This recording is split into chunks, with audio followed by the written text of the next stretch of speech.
भारतीय स्वतंत्रता के 75वें वर्ष पर प्रारंभ हुए अमृत महोत्सव पर समुत्कर्ष समिति द्वारा आयोजित व्याख्यान श्रृंखला यह गाथा है बलिदानों की में हमें आज माननीय ओम प्रकाश जी भाई साहब का मार्गदर्शन प्राप्त होने वाला है। आदरणीय ओम जी भाई साहब हम सभी के सुपरिचित हैं। पूर्व में समुत्कर्ष समिति द्वारा आहूत विभिन्न व्याख्यान मालाओं में और अन्य अवसरों पर हम सभी को आपका संस्कृति परक जीवन मूल्य संवर्धक पाठ्य प्राप्त होता रहा है। मैं आज के इस पुनीत अवसर पर मान्यवर भाई साहब से निवेदन करूंगी कि हमें प्रबोधन प्रदान करें। आदरणीय ओम जी भाई साहब। उसने अंग्रेजों की नाक में दम कर दिया। एक बार की तो अंग्रेजों को लगा कि इन क्रांतिकारियों के द्वारा ये लगातार आगे से आगे, आगे से आगे, आगे से आगे हम इनको मिटाने का प्रयास कर रहे हैं, पर ये तो बढ़ते ही जा रहे हैं। क्या ये रक्त बीज है? इनका बीज गिरते ही फिर नया क्रांतिकारी प्रकट हो जाता है। भारत माता को गुलामी की बेड़ियों से मुक्त कराने के लिए एक अद्भुत अतुलनीय प्रयास किया। आज उनकी इस यशोगाथा को, इस बलिदान को हम सब लोग नमन करते हैं।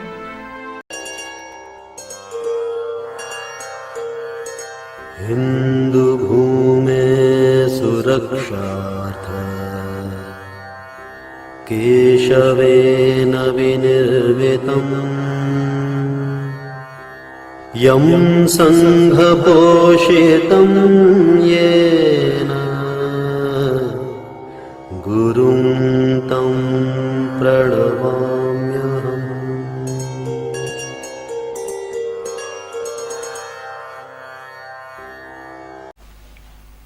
नमस्कार। समुत्कर्ष व्याख्यान श्रृंखला ये गाथा है बलिदानों की। मैं आप सब लोगों का हार्दिक स्वागत है। आज हम जिस महापुरुष के जीवन पर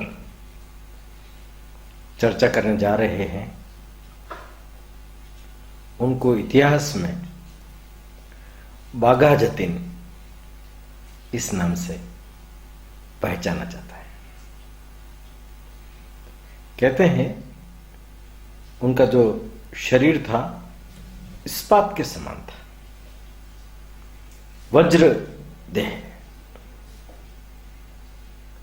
और शेर को मार देने के कारण, छुरा लेकर के अकेले ही शेर को मार देने के कारण उनका नाम बाघा जतिन पड़ गया।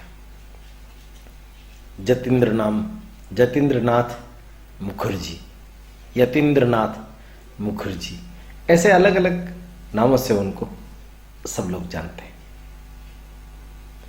उनके पिताजी का नाम था उमेश चंद्र मुखर्जी। नादिया जिला है बंगाल में, उसका एक गांव है काया। काया गांव में 6 दिसंबर के दिन 1879 में उनका जन्म हुआ। 5 साल की उम्र में मां का स्वर्गवास हो गया, ननियाल आ गए। योग देखिए, व्यक्ति के जीवन में उसको जिस दिशा में जाना होता है उसके लिए भगवान पहले से ही रचना करके रखता है। उनके जो मामा थे ललित चटर्जी, वो बड़े अच्छे क्रांतिकारी थे। कोलकाता के अंदर उनका बड़ा भारी संपर्क संबंध था। ये जो पहली बार कोलकाता में जब गया अपने मामा के साथ, ऐसे ही शाम के समय में घूमने के लिए निकला तो इसने बड़ा विचित्र माजरा देखा। गोरा बाजार चौक है कोलकाता में, वहां उस चौक में लोग सीधे नहीं चल पाते। सड़क क्रॉस करना है किसी को तो क्रॉलिंग, दोनों आगे के कोहनियां और दोनों घुटने, इन चारों के बल पर रेंगते हुए आपको सड़क पार करनी पड़ती है। और उस पार गोरे लोग, अंग्रेज, हाथ के अंदर हंटर लिए हुए, हर निकलने वाले व्यक्ति के ऊपर वो हंटर का मार करते और काउंटिंग करते, 1, 2, 3। ये बड़ा विचित्र दृश्य उस बालक ने देखा। वो हतप्रभ हो गया। उसने कहा, ये क्या हो रहा है भाई? बड़े बुजुर्ग भी है, महिलाएं भी है, बच्चे भी हैं, हर किसी को ये हंटर मार रहे हैं। पास में खड़े एक सज्जन ने जवाब दिया, कोलकाता में नए आए हो क्या? भाग जाओ उल्टी गली से, इस रास्ते पर जाओगे, परिचय पत्र भी नहीं है तुम्हारे पास, जेल में भोगना पड़ेगा तुम्हें। इसने कहा, ऐसे कैसे? ये ललित चटर्जी का भांजा था, अपने घर में भी देशभक्ति का माहौल, भारत माता की मुक्ति का माहौल इसको मिला हुआ था, और अंग्रेजों को भारत से भगाना है, अंग्रेजों के खिलाफ हमें कुछ न कुछ काम करना है। उसको मौका मिल गया, वो भी क्रॉलिंग के बहाने गया। उसका जब नंबर आया, उससे पहले एक व्यक्ति 48 और फिर 49, और इसका जैसे ही नंबर आया, ये उठ करके उचक करके खड़ा हुआ। वो गोरा सार्जेंट कुछ सोचे कुछ समझे उससे पहले उसके हाथ का अंटर खींच करके उसी की पीठ के ऊपर 50, 51, 52 आसपास के और भी अंग्रेज थे, उनकी पीठ पर भी लगातार लगाए जा रहा है। 53, 54, 55, खलबली मच गई। इतने जोर से हंटर पड़ रहे थे, घबरा गए अंग्रेज सार्जेंट, भागने लगे, अन्य सैनिकों को समाचार करने लगे, बटालियन को बुलाने की तैयारी होने लगी। इतने में ये जो बालक रफू चक्कर भाग आकर के मामा को बताया, आज मैंने ऐसा सब कुछ किया है। मामा ने पीठ थपथपाई, शाबाश, तुम प्रतिज्ञा करो, जब तक भारत माता को गुलामी की बेड़ियों से मुक्त नहीं करा लेता, तब तक मैं ऐसे ही सशस्त्र क्रांति का अंग बन करके अंग्रेजों को भारत से भगाने का काम करूंगा। मामा ने प्रश्रय दिया, आश्रय दिया, प्रोत्साहन दिया। परिणाम, भांजे का सीना चौड़ा हो गया। ये सामान्य बालक नहीं है। कॉलेज की पढ़ाई इसने छोड़ दी। पढ़ाई में टाइम किस लिए नष्ट करना? घुड़सवारी उसमें प्रवीण थे। हम सब लोगों ने महाराणा प्रताप के चेतक का नाम तो सुना ही है। इसने भी अपना एक घोड़ा पाल रखा था, उसका नाम था सुंदर। सुंदर नाम का घोड़ा इसके पास में था। एक बार ऐसा हुआ, ये कहीं से जा रहा था तो कोई गली में एक घोड़ा बिदक गया, और घोड़ा इतना ताकतवर था कि किसी को भी आगे नहीं जाने दे रहा था। लोग डर रहे थे, दुलत्तियां मार रहा था वो। ये अकेला आगे बढ़ा और उस घोड़े के बाल पकड़ करके उस घोड़े को त्वरित गति से अपने वश में कर दिया। इसके पहलवानी का भी शौक था, तैराकी का भी शौक था, ये हर प्रकार के खेल भी खेलता था, बड़ा अच्छा खिलाड़ी था, बुद्धि संपन्न तो था। इसकी मति बहुत तेज थी। इसके मन में भी था कि मुझे सेना में जाकर के कुछ काम करना चाहिए, कुछ सैनिक प्रशिक्षण प्राप्त करना चाहिए। योग से इसका कोई लिंक बैठ गया महर्षि अरविंद से। इन्होंने इसको बड़ौदा बुलाया, और बड़ौदा महाराजा की जो सेना थी, उस सेना में इसको कुछ समय के लिए रखा। वहां सैनिक प्रशिक्षण प्राप्त करने के बाद अपने भाई वारिंद्र घोष के साथ में कोलकाता भेज दिया, और इसको काम दिया कि जितने भी क्रांतिकारी दल अलग अलग जगहों पर काम कर रहे हैं, उन सबके बीच में तुम एक के स्थापित करो, उनका संगठन करो, उनको दिशा दो। ये संगठन कुशल व्यक्ति, इसने आकर के युगांतर दल की गुप्तचर गतिविधियों में संलग्न होकर के काम करना शुरू किया। पिछली बार वारिंद्र घोष के संदर्भ में मैंने एक घटना सुनाई थी। वारिंद्र घोष ने नासमझी में, गलतफहमी में आकर एक झूठा आरोप इनके ऊपर जड़ दिया। जतिनदा ने सुना कि फिजूल खर्ची कर रहा हूं मैं, संगठन का जो पैसा है, क्रांतिकारियों के द्वारा जो इकट्ठा किया गया पैसा है, उस पैसे का मैं दुरुपयोग कर रहा हूं, ऐसा एक आरोप उसके ऊपर लगा दिया। ये स्वाभिमानी व्यक्ति था, इसको बहुत बुरा लगा। शादी हो गई थी, पत्नी का हार लाकर के संगठन के अंदर जहां इनका केंद्र था रख दिया और कहा जितनी भी फिजूल खर्ची हुई है ये इस हार में से काट ली जाए, और उसने छोड़ दिया संगठन, चला गया। बहुत दुख हुआ उसे। एक बार की तो उसने सोचा मैं क्या करूं। कुछ समय वो बिहार गया, उत्तर प्रदेश गया, उसने वहां भी क्रांतिकारी गतिविधियों की कुछ टोह ली। टोह लेने के बाद में जब उसने सुना अलीपाड़ा बम कांड हो गया है, कोलकाता की परिस्थिति बहुत खराब है, 38 क्रांतिकारी पकड़े गए हैं, प्रफुल्ल चाकी, सत्येंद्र बोस, खुदीराम बोस, कन्हैयालाल दत्त, सुशील सेन, इन लोगों का बलिदान हो गया है। ये तुरंत लौट करके वापस आया, महर्षि अरविंद से मिला, बातचीत हुई। महर्षि अरविंद ने इनको कहा कि तुम इस प्रकार से भागो मत, तुम्हारे होनहार कंधों पर ही इस सारे क्रांतिकारी संगठन की बागडोर है। ये फिर से लग गया। ये बहुत बुद्धिमान व्यक्ति था। इसके संपर्क में एक बार भी जो युवक आ गया, वो युवक क्रांति के कार्यों के लिए शपथ लेकर के काम करने लग जाता था। कलकत्ता मेडिकल कॉलेज, उसके पीछे की तरफ इन्होंने एक स्थान लेकर के वहां क्रांतिकारी संगठन की एक नई शुरुआत फिर से की। और उसकी फिर से शुरुआत करने के बाद उन्होंने सोचा अब हमें नए तरीके से काम करना चाहिए। क्या काम करना चाहिए? उस समय के भगिनी निवेदिता, पुलिंदा, ये पी मित्र, इन लोगों के साथ में भी उन्होंने संपर्क किया।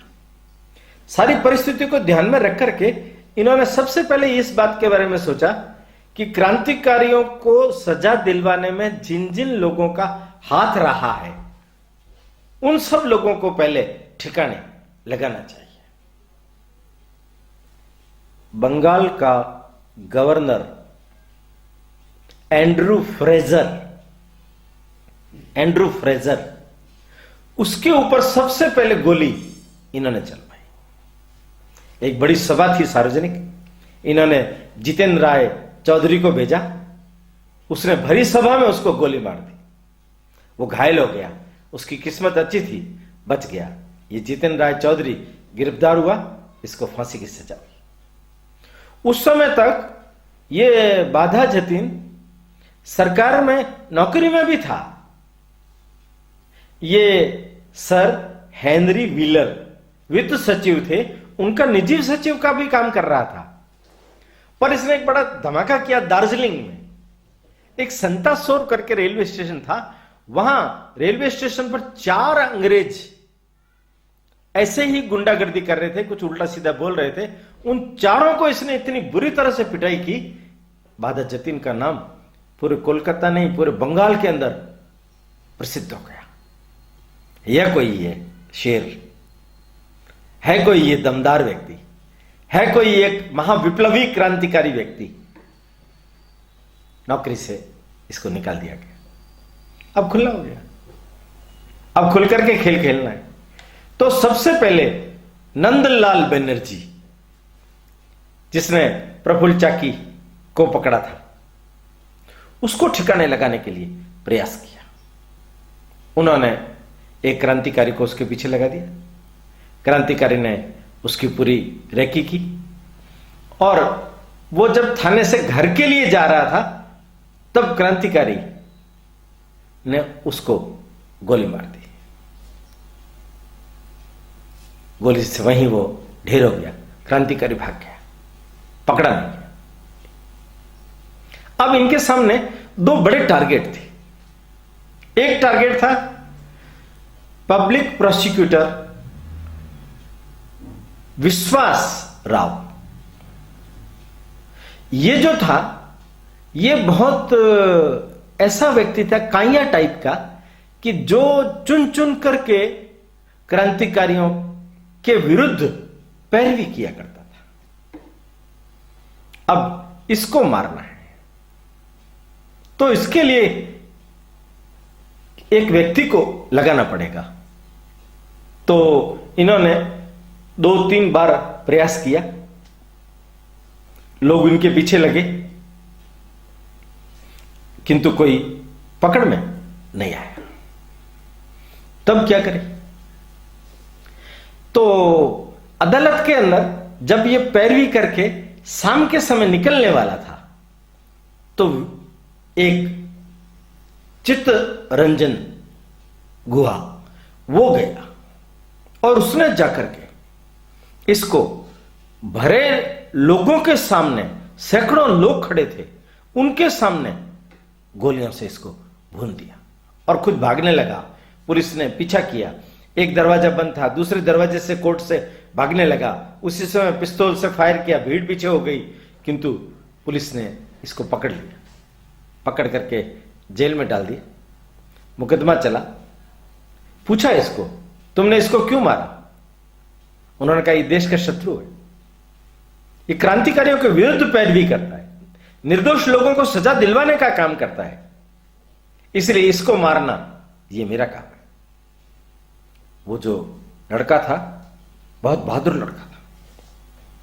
उसने कहा कि तुम्हें इसके लिए किसने कहा है? तो उसने ऐसे झूठा बोल दिया कि पंचकोड़ी सान्याल नाम का एक व्यक्ति है, जिसने आकर के मुझे कहा कि भाग्य पत्रक में से गोली निकली है, उस गोली में इसको मारने का काम तुम्हारे जिम्मे आया है, और उसी ने मुझे पिस्तौल अवेलेबल कराई, मैंने जाकर के इसको मार दिया। एक बीमा एजेंट के यहां से सुरेश गुहा ने उस पिस्तौल को चोरी किया और चोरी करके इसको ला करके दिया, और इसने उससे इसका काम तमाम कर दिया। अब अगला टारगेट शमसुल आलम, पुलिस सुपरिटेंडेंट, अंग्रेज परस्त व्यक्ति, क्रांतिकारियों का घोर दुश्मन, इसको कैसे मारा जाए? पुलिस को मालूम था कि इसके ऊपर कभी भी हमला हो सकता है, इसलिए उसने उनको गार्ड दे रखे थे, सुरक्षा गार्ड हर समय उसके साथ रहते थे, वो चौकस रहता था, उसके घर पर भी सुरक्षा थी। क्रांतिकारियों ने रेकी की, आते समय जाते समय 2 प्रयास किए, 2 प्रयास सफल नहीं। तो जतिनदा ने अतुल घोष को बुला करके कहा कि वीरेंद्रनाथ को भेजो, वीरेंद्रनाथ गुप्ता वो ये काम कर सकता है। वीरेंद्रनाथ ने कहा कि मैं शमसुल आलम को जानता नहीं हूं, तो एक सतीश नाम का लड़का उसके साथ कर दिया। 19 साल का है वीरेंद्रनाथ गुप्ता।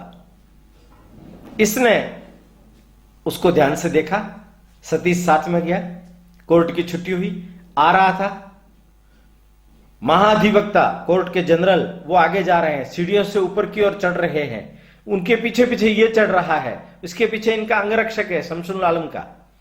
वीरेंद्रनाथ तेजी से पीछे से गया और पीछे से इसके ऊपर हमला बोला और गोली चला दी। एक गोली सिर में लगी, दूसरी गोली हृदय को आर पार करके चली गई। वो बाप रे बचाओ बचाओ चिल्लाने लगा, धड़ाम से गिर पड़ा। वीरेंद्रनाथ की भागन। सतीश खिसक गया। सतीश बाद में कहते हैं कि सन्यासी बन गया था, निरालंब स्वामी इस नाम से क्रांतिकारियों को ही सहयोग करने वाला बना रहा। वीरेंद्रनाथ पकड़ा गया, शमसुल आलम के खिलाफ फांसी की सजा हो गई इसको। हंसते हंसते फांसी के फंदे पर चढ़ गया। अब अगला टारगेट सुरेंद्र नाथ बनर्जी, ये गुप्तचर विभाग में सब इंस्पेक्टर था। वायसराय की एक दीक्षांत समारोह में आने की सूचना जतिन दा को मिली और ये गुप्तचर विभाग का व्यक्ति है, ये साथ आएगा। तो ये जब साथ आएगा तो वहां उसको मारा जाए। थोड़े दिन पहले ही ये जो सुरेंद्रनाथ बनर्जी है, इसने एक नीरद नाम के गुप्तचर को जतिन दा के पीछे लगा दिया था। जतिन दा एक बार गिरफ्तार हो गए थे शमसुल आलम के कांड में, हावड़ा बम कांड, किंतु उसमें वो साक्ष्य न मिलने के कारण से छूट गए थे। किंतु जितनी भी हत्याएं कलकत्ता में हो रही है, योजनाबद्ध तरीके से कलकत्ता में हत्याएं हो रही है, इसके पीछे हो न हो ये जतिन दा का ही हाथ होना चाहिए। इसलिए सुरेंद्रनाथ बनर्जी जो थे वो पीछे लग गए। उन्होंने इस नीरद को भेजा। सुरेंद्रनाथ बनर्जी किसी एक बंगले में रह रहे थे, उनके साथ 4-5 क्रांतिकारी बैठे हुए थे। इतने में ये नीरद पहुंच गया वहां, और नीरद उनको जानता था, और इसलिए नीरद ने जाते ही उनको कहा, अरे जतिन दा, आप तो यहां हैं। उनके साथ का एक क्रांतिकारी था, वो उठा और उठ करके धाए से उसने गोली मार दी। नीरद वहीं ठंडा हो गया, उसकी चली नहीं। पर जतिन दा को मालूम पड़ गया ये क्रांतिकारियों को नुकसान पहुंचाएगा, इसलिए इसको ठिकाने लगाना जरूरी है। तो वायसराय के साथ में सुरेश चंद्र ये आ रहा है, सब इंस्पेक्टर, तो इसको कैसे मारा जाए। तो फिर प्रयत्न किए, लोग लगे। इनके लिए एक ये दूसरा क्रांतिकारी था चौधरी, उस चौधरी को इसके पीछे भेजा। वो वहां गया और जाते ही उसने वहां सरेआम उसको गोली मार दी, क्योंकि वो सुरेश भी उनको पहचानता था कि शायद ये क्रांतिकारी है। उसने तुरंत गोली मार दी। उस जमाने के अंदर क्रांतिकारियों को कितनी क्रूरतम यातनाएं दी जाती थी, कितने प्रकार से उनको मारा पीटा जाता था, कितने प्रकार से उनके परिजनों के ऊपर अन्याय अत्याचार हुआ करता था। उस सबके बावजूद भी एक के बाद एक युवक अपने जीवन की आहुति देने के लिए आगे आते जा रहे थे।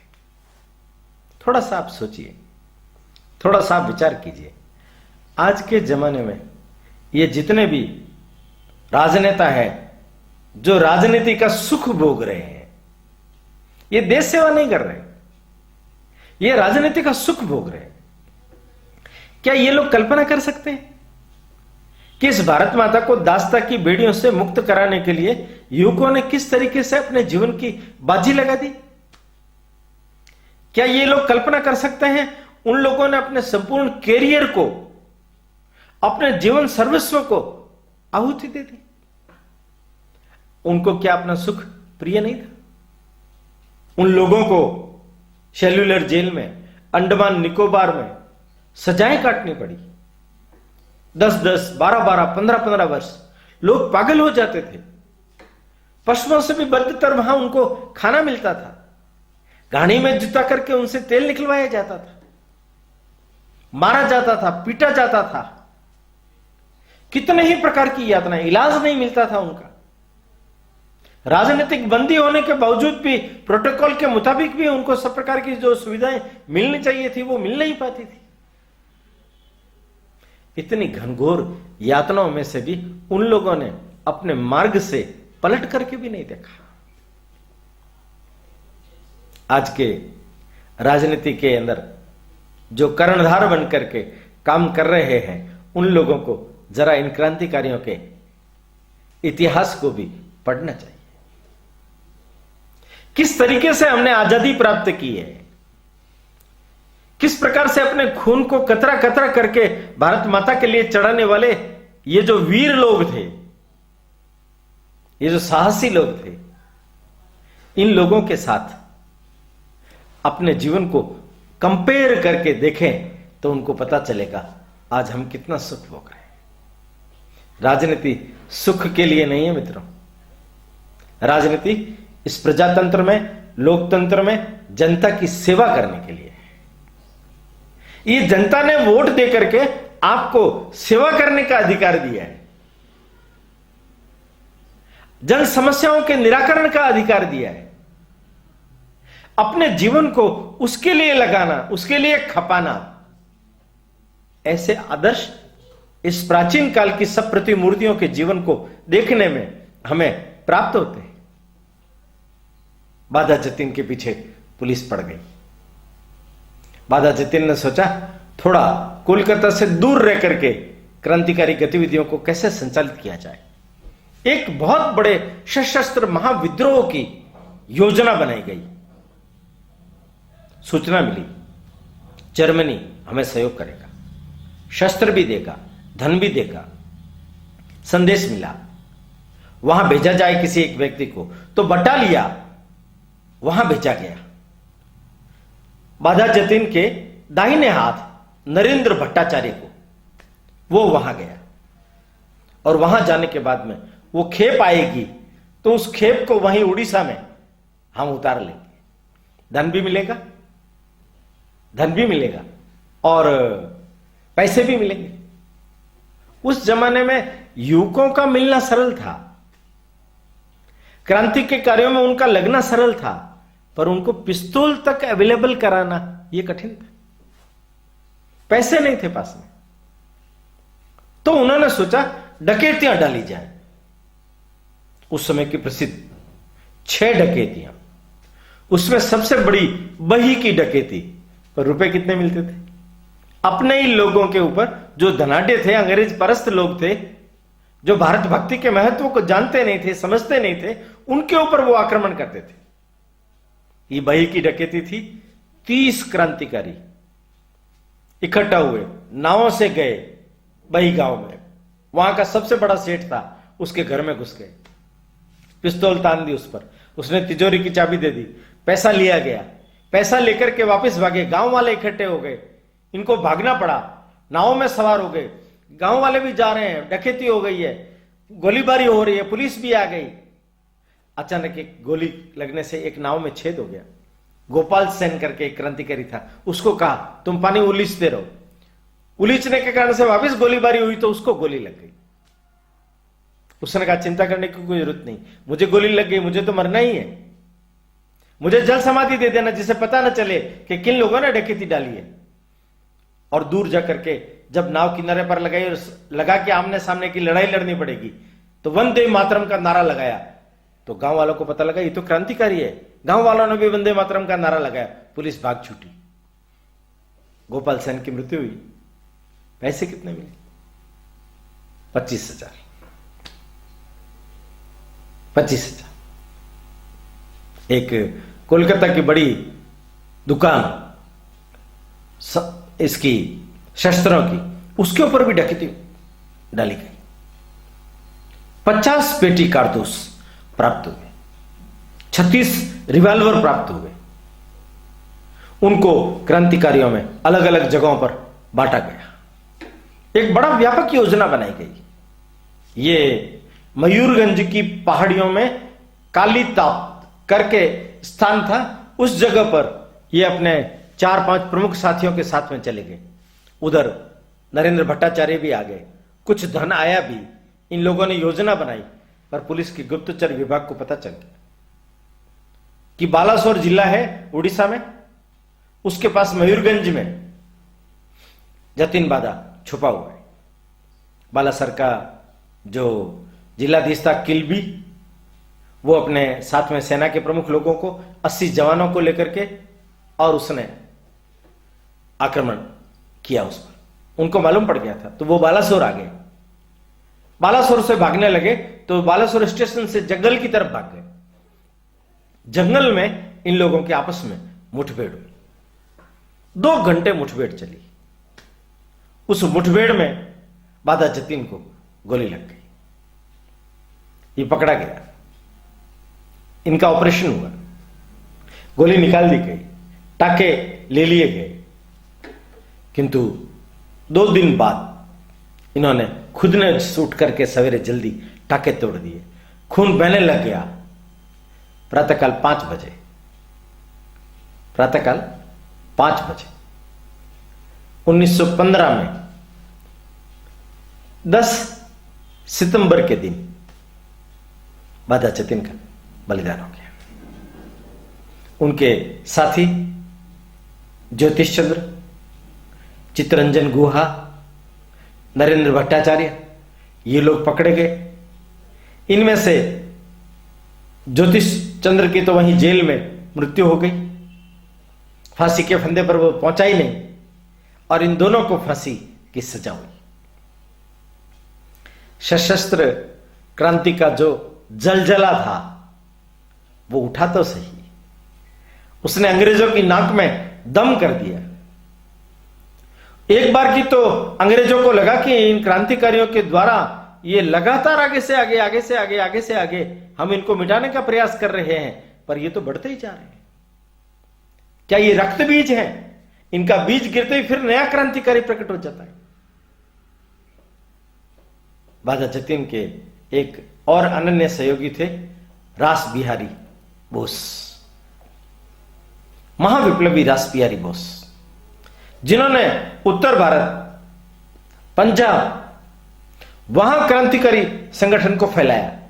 विदेशों में जाकर के उन्होंने काम किया, और उनके कारण से एक पूरे देश भर के अंदर क्रांति का एक बहुत बड़ा काम धीरे धीरे धीरे धीरे आगे जाकर के बढ़ा। गदर पार्टी की स्थापना हुई, आगे राम प्रसाद बिस्मिल, अस्फाकुल्ला खान, लाला हरदयाल, ऐसे अनेकानेक नए नए क्रांतिकारी उठकर के खड़े हुए, एक के बाद एक। उसके बाद तो झड़ी लग गई, और एक नया देश भर के अंदर खून क्रांतिकारियों को प्राप्त हुआ। जैसा कि मैंने कहा, क्रांतिकारियों के लिए व्यक्ति होना यह सहज था, यह सरल था, पर उनको धन और उनको शस्त्र उपलब्ध कराना यह बेहद ही अधिक कठिन था। एक युवक क्रांतिकारी बाधा जतिन, जिसने अपने जीवन को मां भारती की सेवा में लगाकर भारत माता को गुलामी की बेड़ियों से मुक्त कराने के लिए एक अद्भुत, अतुलनीय प्रयास किया। आज उनकी इस यशोगाथा को, इस बलिदान को हम सब लोग नमन करते हैं, और उनसे प्रेरणा लेकर के आगे जो क्रांतिकारी आंदोलन चला उसकी गाथा को अगले एपिसोड से आगे बढ़ाते हुए अगली बार महाविप्लवी रास बिहारी बोस, उनका कैसा अद्भुत जीवन था उसके बारे में हम सुनेंगे। तब तक के लिए क्षमा, अगली बार मिलेंगे। नमस्कार। आप सभी का समुत्कर्ष समिति के प्रति यही स्नेह और आत्मीय भाव बना रहे। धन्यवाद।